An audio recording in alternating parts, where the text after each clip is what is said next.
having the border wall funded this week, or having some funding in that spending bill? And if it is not in there, will he sign it? Well, again, those negotiations continue with House and Senate leadership. Obviously, the money for our military and our border security and wall have been part of that request, and that is something that those are the president's priorities heading in, with respect to the CR and keeping the government open.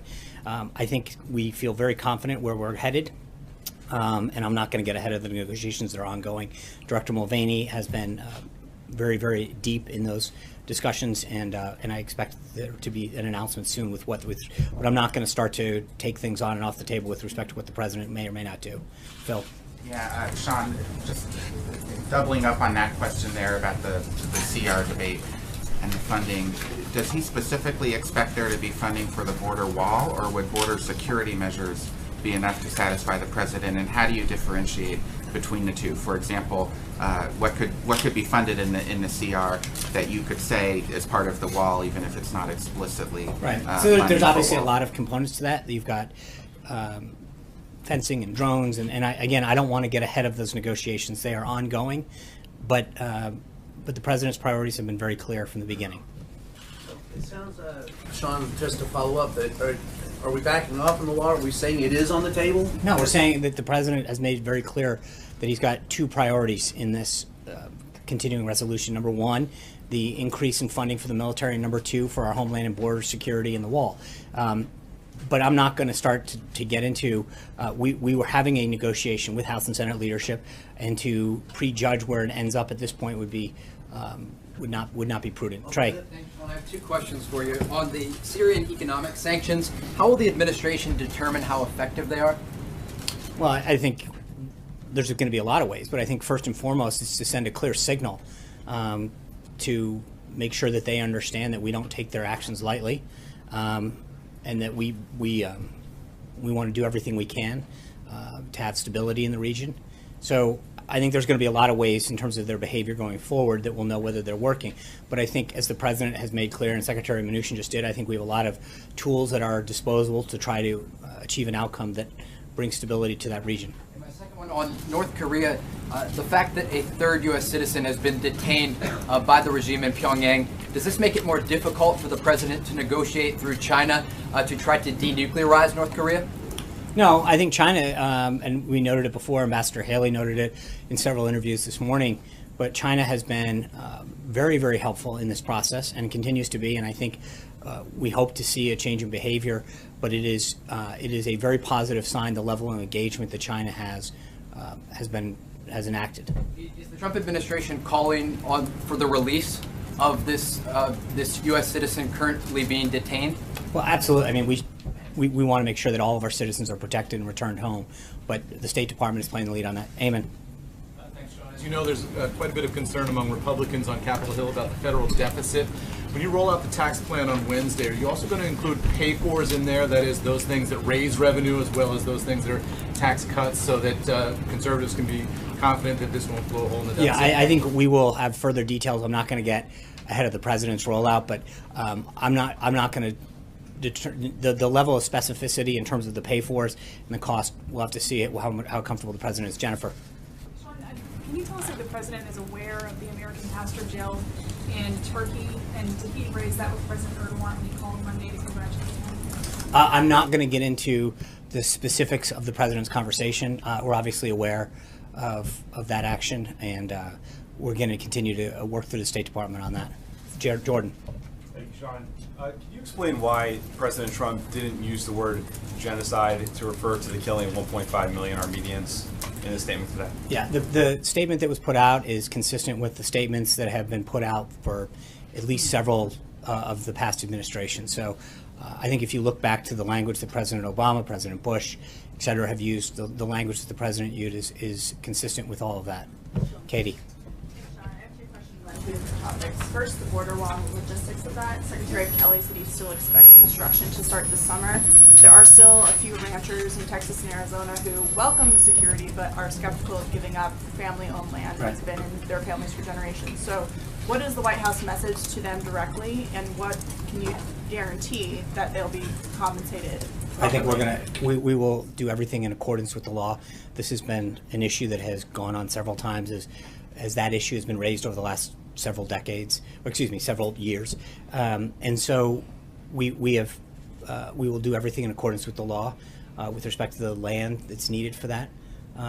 But again, the Homeland Security Secretary understands what's going to be needed, and we'll do surveys and the appropriate planning to make sure that we minimize that to the extent possible. And then on the next question, on a different topic, the FBI and Justice Department last week arrested 2 doctors in Michigan for allegedly performing genital mutilation on little girls as young as 6 years old.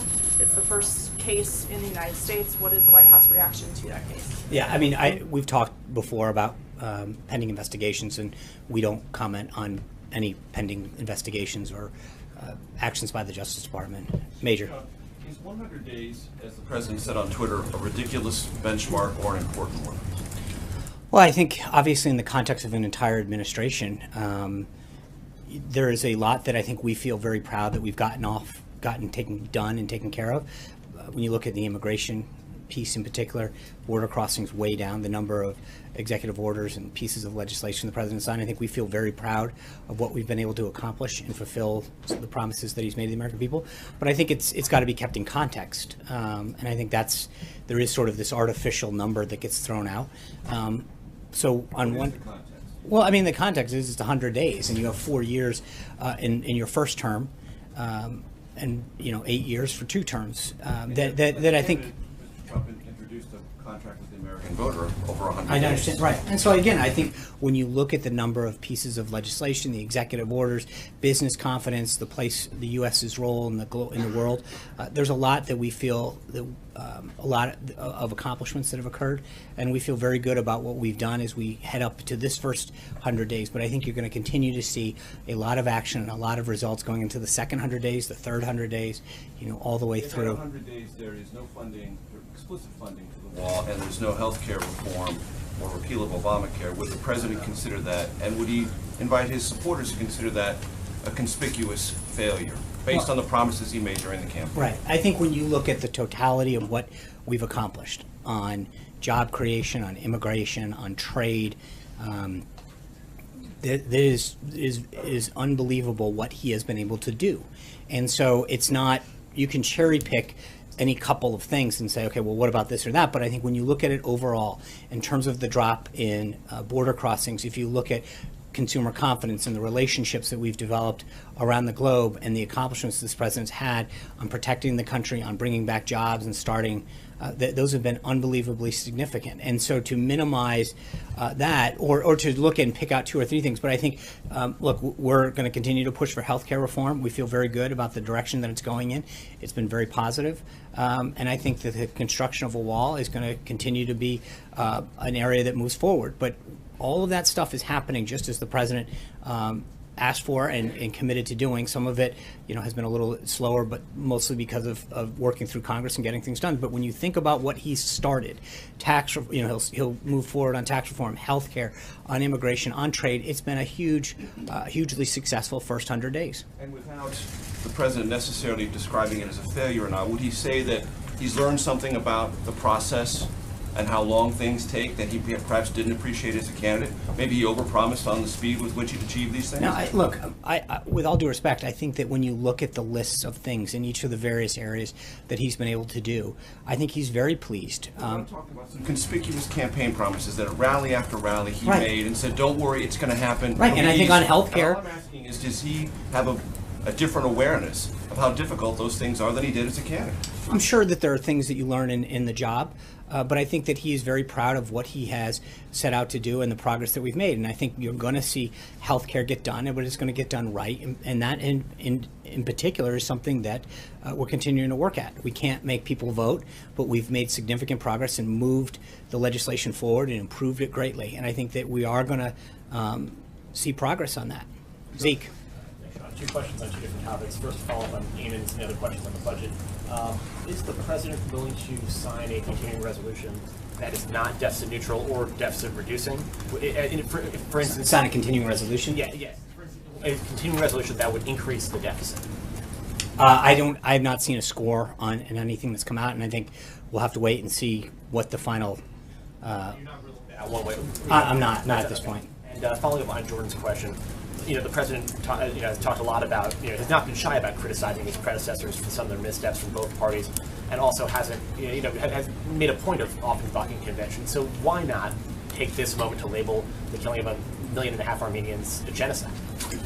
I think, again, as I noted to Jordan, the statement that the president put out is consistent with the last several administrations. I understand that, but there is it is perfectly in keeping with the language that's been used over and over again. John. Yeah. Sorry, I was writing. Well, you had your hand. Would you agree with the assessment that some within the administration have that a vote on health care this week is very, very unlikely? I think the vote is going to get scheduled when Speaker Ryan and Leader McCarthy and Congressman Scalise determine that they have the votes and they feel confident. I'm not. I think we've been very clear. The president made it clear on Friday when he was walking back over from the Treasury Department that if it happens and we have the votes this week, great. If it's next week or the week after, but I think we want to make sure that we've got the votes and we're headed in the right direction before putting some kind of artificial deadline. But would you think that this week is unlikely? I think that whenever the Speaker and the leadership over in the House tell us that they feel confident that they have the votes, then we would encourage them to move forward. I mean, I hate to, I'm not trying to not answer the question, but I think that's the answer. It comes down to when they feel as though they've got the commitments to push the bill forward. Well, there was a push to try to get something on the legislative scoreboard by the 100th day. Does it look like that now will not happen? As I said, we have been very clear from here, and I think the president has been very clear in his comments that that our goal is to get it done and get it done right and get it done to make sure that we have the votes. I think there have been I've read some background quotes and sources about when it wants to, but we've been very clear publicly about when we want to get that done. Kelly. The president's been very clear that Judge Gorsuch, now Justice Gorsuch, is a big part of his first 100 days accomplishments. And the White House, in the rollout about the 100 days, said there would be a dinner with the president and all the justices of the Supreme Court. Now that is off the list. Is the dinner not happening, or is it not publicly being talked about because it's wrapped up in the politics of the 100 days? No, I think that we've moved some things around on the president's schedule this week, but we hope to have something at some point. To sort of sweep up the high court into the politics of 100 days. No, I think that having a relationship and a meeting with the Supreme Court at some point would be a great idea, and it's something that we hope to have on the schedule at some point soon. Caitlin. Can you explain the president's change of thought on DACA? I think he's been consistent about two things. One, that he's had a heart. He wants to make sure that he does what's in the interest of children in particular. But secondly, I think the president's priorities since he took office have been very clear that the focus would be on folks who presented a danger to public safety. And that's what it's been. And that's where it continues to be. And I think he is someone who understands the issue and the priorities that need to get laid out by this country. And so everything that he has done has been consistent with what he has said from the get-go. Jonathan. I understand that he said that the criminals would leave first, but last August he said that DACA defied federal law and was illegal. So does he still think it's illegal? I understand, and I think that his comments that he made last week, that he understands that in a lot of cases this involves families and small children who've been here, and he has a heart. We're going to work through the immigration. I understand. What I'm trying to do is answer the question that I think the president wants to make sure that he addresses the issue of illegal immigration and all of its components in terms of visa reform, border security, the wall, all of these things in a system of priorities. And right now the priority is to make sure that folks who present a public safety concern to the United States and to our citizens are dealt with first. And that's what he's happened. He's also very pleased that through his action and his vision for how he wants to see, to move forward on this, sees a huge drop of illegal border crossing. That is a big accomplishment for this presidency, and it's something that we're obviously very proud of. Border crossing is a big thing, but amnesty is a big I understand part, that. I just walked through the question. Jonathan. Sean, how confident are you that there will not be a shutdown? Can you, from that podium, guarantee that there will not be a government shutdown? I can't guarantee, but I think that the work that Director Mulvaney and others have made in these negotiations has been very positive. They feel very confident that won't happen. So he won't insist that his priorities get funded on the border, the wall, increased security. That's not what I said. I said that I think is he willing to shut down the government? No, it's not. Look, they are currently negotiating. we feel very confident that they understand the president's priorities and that we'll come to an agreement by the end of Friday. And on the 100 days, if I can just follow up, the contract with the American voter that the president signed included 10 pieces of legislation. Right now, he's 0 for 10. Only one of those has actually been introduced. Right. And I think that we're going to continue to work with Congress. As he says in that document, I will work with Congress to achieve these, and we are going to continue to work with Congress to achieve those. But why have 9 of them not even been introduced? I think when you look at what he has done, in terms of Supreme Court justice, the executive orders, the number of legislation, there's a lot that has gotten done. I don't think anyone, I remember very clearly the first few weeks, and still to some extent, the comments that got made about the pace that we were keeping, and we have kept.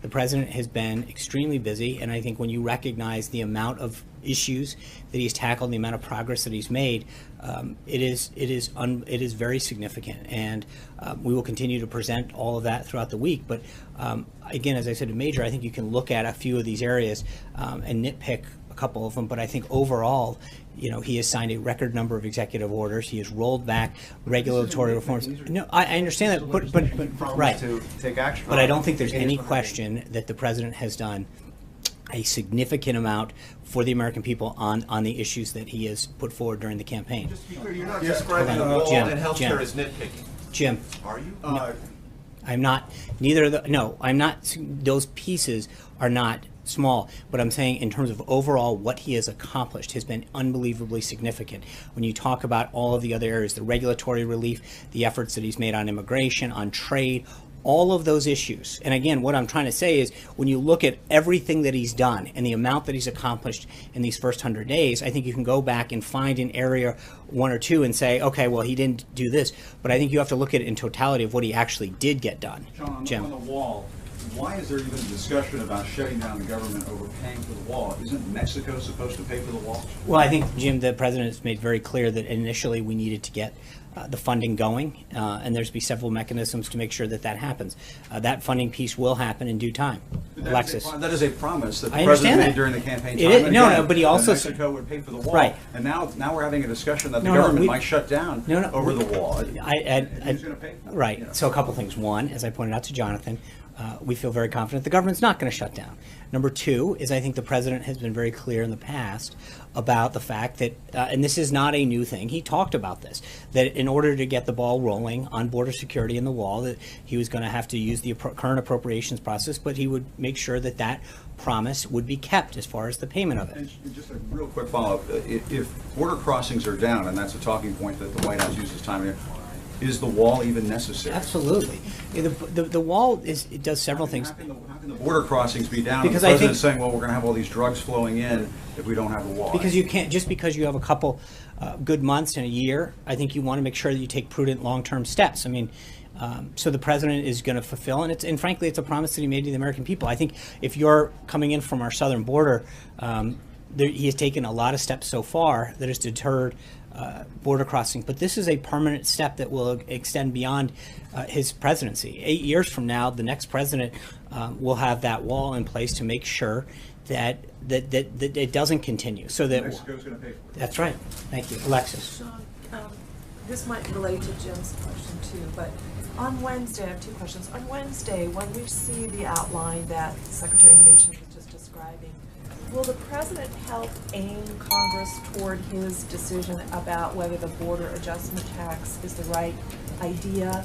And also related to that, whether the pay-fors for the wall that might be of interest to lawmakers will become evident as part of the outline of what he'd like to do in terms of taxes? Right. Well, I don't mean to evade that, but I think there's a reason he chose. We're waiting till Wednesday to have the details that he wants to share out. I'm not gonna. We got a couple days before that happens, so I'm gonna have to ask you to wait 48 hours. Can you say whether we will have a generally better idea? I can tell you. Will we have a generally better idea of where he? I think you'll have a better idea of where the president stands on tax reform and what he wants to accomplish. Yes, John. Wait. I have one follow-up. Okay. When you were just describing, and Secretary Mnuchin was describing, achieving an economic growth of 3% or higher, which is slightly lower than what the president talked about in the campaign, which was a very ambitious goal of 4%. I'm just trying to figure out, what is the timeline for that? Is the president thinking he would like to achieve 3% or higher in his first term because of the headwinds that we're, obviously the United States is facing abroad? I mean, that's a very ambitious goal still, 3%. Right. Well, and I think that he has taken a lot of steps, not just on the tax side, but on the regulatory side as well, that I think are clearly already paying dividends. In terms of you're seeing, we've talked about this before, manufacturing come back and jobs come back, and I think there's going to be a renewed commitment of many manufacturers, American companies, to bring back jobs, to grow, to hire, to expand here in the United States. And so I think that growth will precede the president's actions, both on the tax front and on the regulatory side. John. Thanks so much, Sean. As you know, the first go around at replacing Obamacare was not successful. Since then, are you any closer to getting 218 votes in the House to pass a replacement for the Affordable Care Act? Yes. And very good. Got a number? And, yeah, elaborate a little bit more than yes. Well, first of all, we only need 216. You're making it a little tougher on us right now. But I do think that we have seen progress with members in terms of some of the changes that have been made to make it a stronger bill.